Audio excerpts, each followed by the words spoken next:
nag-declutter po ako ay naglilinis ng aking kwarto. Yung salamin dito, kinlear ko. Salamin naman, yung gamit dito, ayan. Tapos ito din. So, yeah. Naumpisahan ko na siyang i-organize. Marami pa dito. Kagabi pa po ako nito.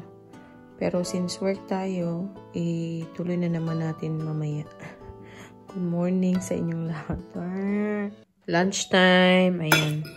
May leftover na pork belly ako dito. And minced meat with vegetables. Pipino. And then si Ruth, healthy. Kain. Kanin. Kanin. Kanin is rice. Wow. Oh, what do you say? Kain. Kain. Kain. Kanin. Kanin. Kain. Kanin. Kanin, guys. Hello ulit. Ipa-pick up na po natin. Nakaganito ako. Kasi medyo malamig. I-pick up na po natin si Aling Maliit. And then, I think uwi muna kami before kami pumunta ng Centrum. Kasi dadalhin ko po siya sa Centrum today. Punta kami ng Hema. Punta kami ng Hema para bumili ng puffertjes para sa kanya. Magkain na din kami doon. Si Ana pala.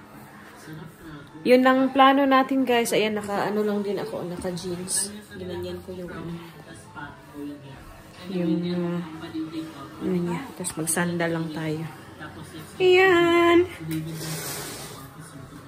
Gustong-gusto ko yung hikaw na binili na gift ni Vanji. Ma'am, if you're watching, thank you. Weird ng panahon, guys. Ayan, biglang uminit po. 'Di ba? Kung kailan nakaganito na ako, ayan, uminit siya. Mga bet ko po yung mga ganitong blouse. Mga polo type ba, ganyan. Dati pa, ganito na talaga yung yung hilig ko. Minute man, unsa man ni, may klaro aning panahon, Maglakad lang po ako as usual, papunta sa school ni Ana. She's expecting me to go there with my backseats already. But I think it's better if we come home first and then leave her bag. And then let her pee or use the toilet first. And then, before kami pumunta ng Hema. Ayan, minute talaga. Paano ko naman sanang dalhan siya ng jacket? Wala, no need na pala. Let's pick up the Aling Maliit. Yan, dito na si Ana, guys. Wala sa mood masyado.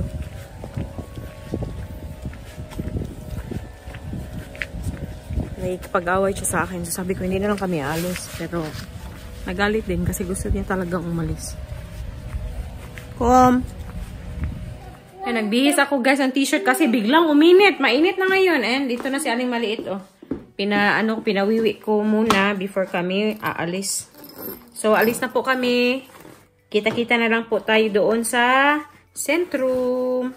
Waar je als we gaan fietsen? Wat bedoel je? Die telefoon. Yeah, I will get it,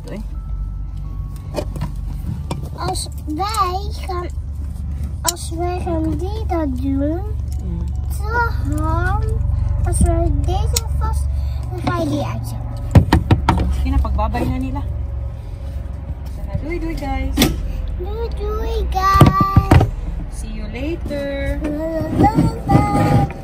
See you later. I go to Parijs. Dito na po tayo sa Hema na tayo. Maganda ang weather pag nasa shade ka ba.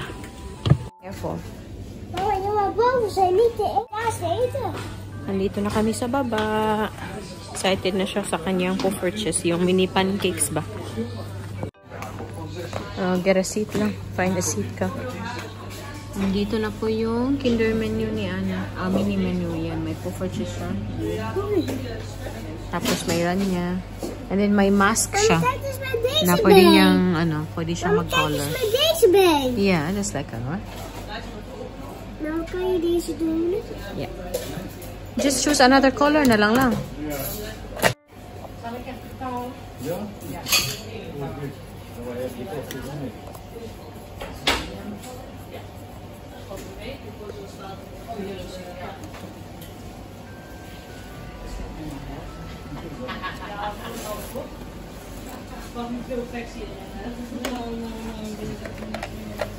This is easier lang if you want to drink like that.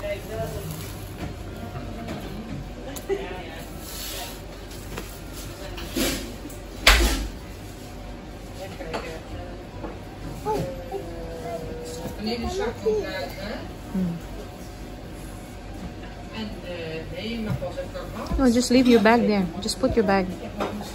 Yeah, heel goed. You don't have to hold it all the time.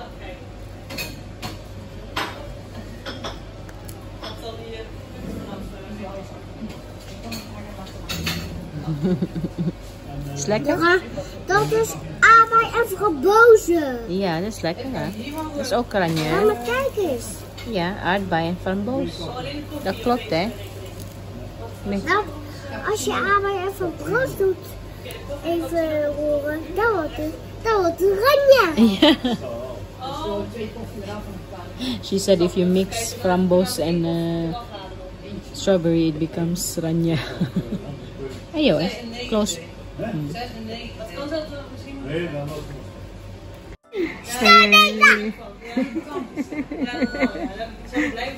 kan kijken.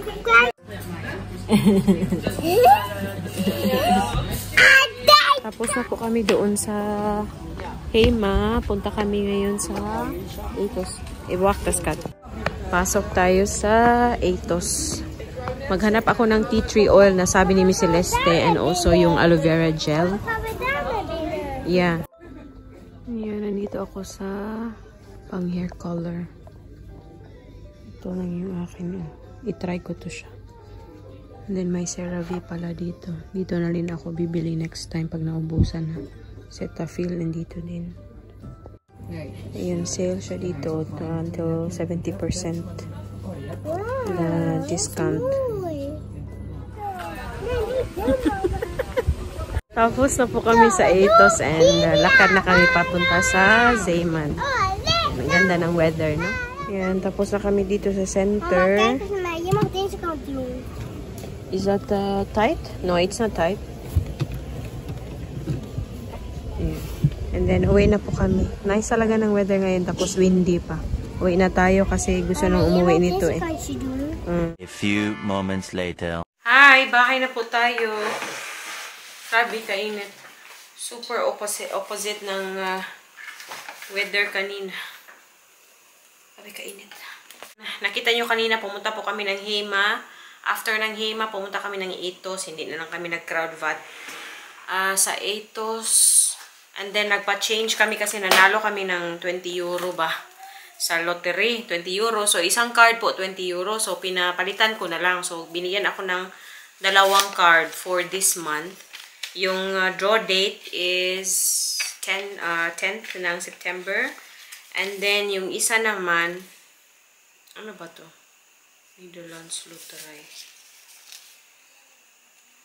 September 7! Free lang tong isa. Free, binigay sa amin yung free yung isang ticket for September 7, which is on Saturday.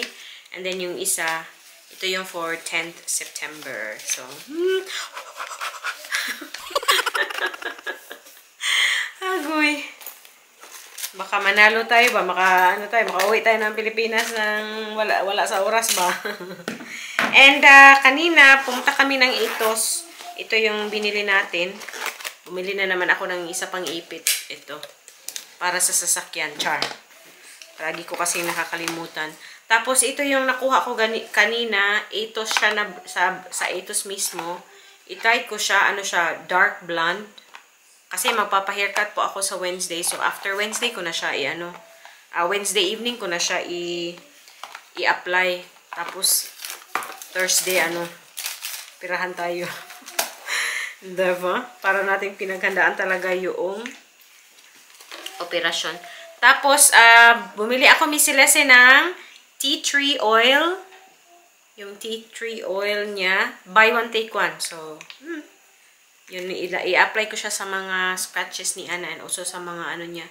Sa, tawag dito, every time na nagkakasugat siya para walang peklat. Yun ba yung niya, no? Yung para hindi magkapeklat. Yung kasi ginagamit ko, yung bio oil lang.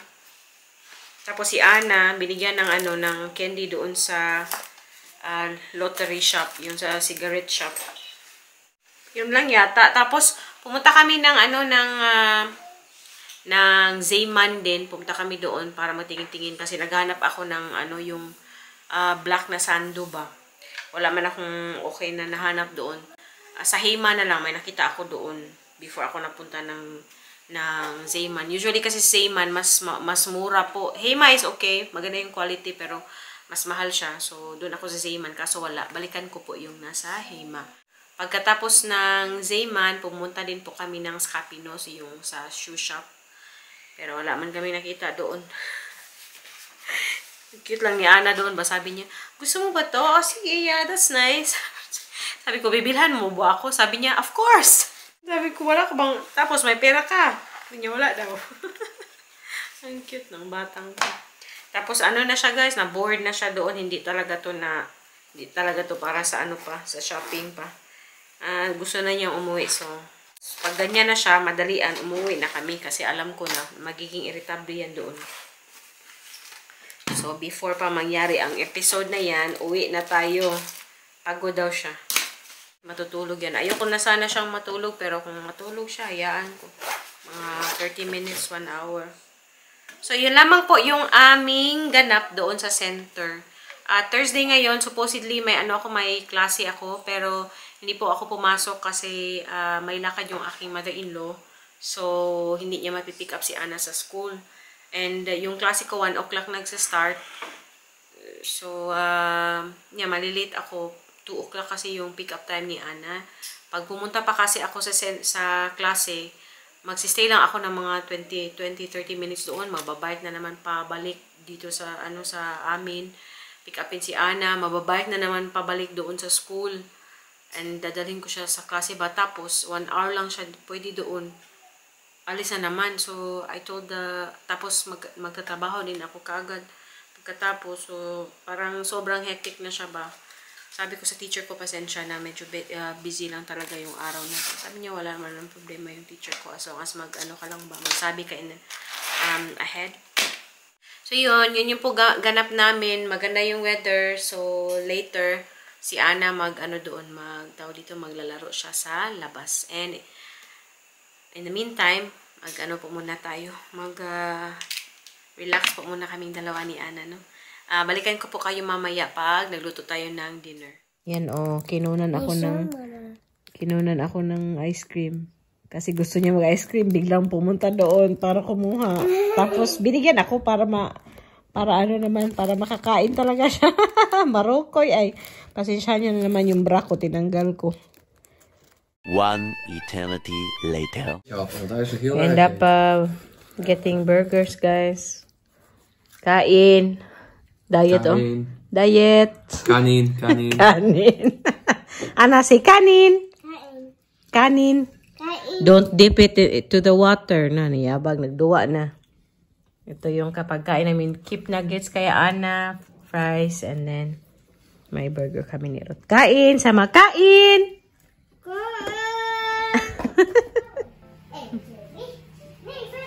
Kanina pa ito nagpa-puzzle. Mga ilang puzzles na yung naubos namin. Nandiyan na naman yung bra ko, guys. Sorry talaga. Pasensya na. Ay, yung ni Ana, mga laruan. Gumagawa sila ng mga balloons. Ayan na naman. Nagpunta sa Action para bumili ng mga balloons. Guys, ganito guys, pag may biglang sumusulpot dito sa amin, nahiya ako kasi nga wala tayong bra. Yung bra natin nakalagay doon. Nandito po bigla yung aking biyanan.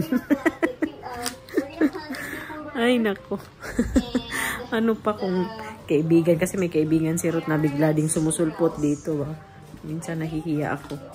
Kasi di ba nasa pangbahay tayo and nasa pangbahay mode tayo. So nakakahiya. Pero anyway, bahay naman natin to. So, wala silang magagawa. Po muna ako magaligpit-ligpitan. Doon sila sa taas kasi naliligo si Ana eh.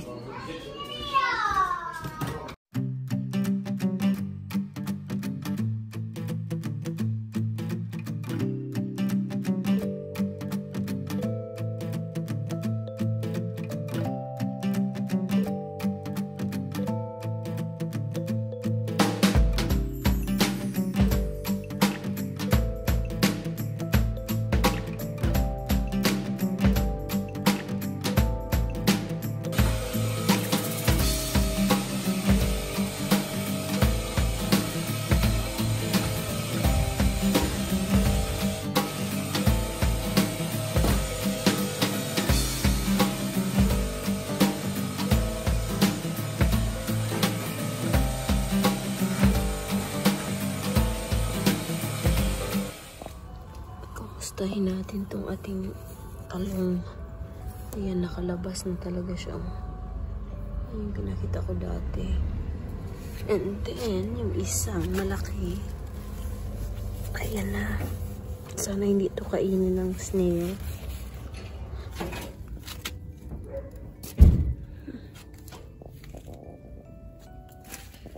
Uy, lumalaki na din yung isang bunga. Mag-gloves tayo eh.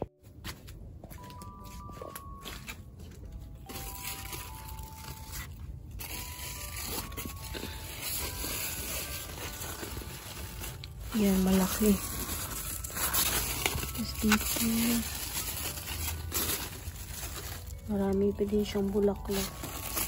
Tsaka maliliit pa. Ito lang yung so far yung pinakamalaki. Let's see here. Yan, may paano na din oh. Yung tumutubo na ito siya. Oh, may dun din para dito. Yan. Daon. So far yan lang. And then yung mga talong.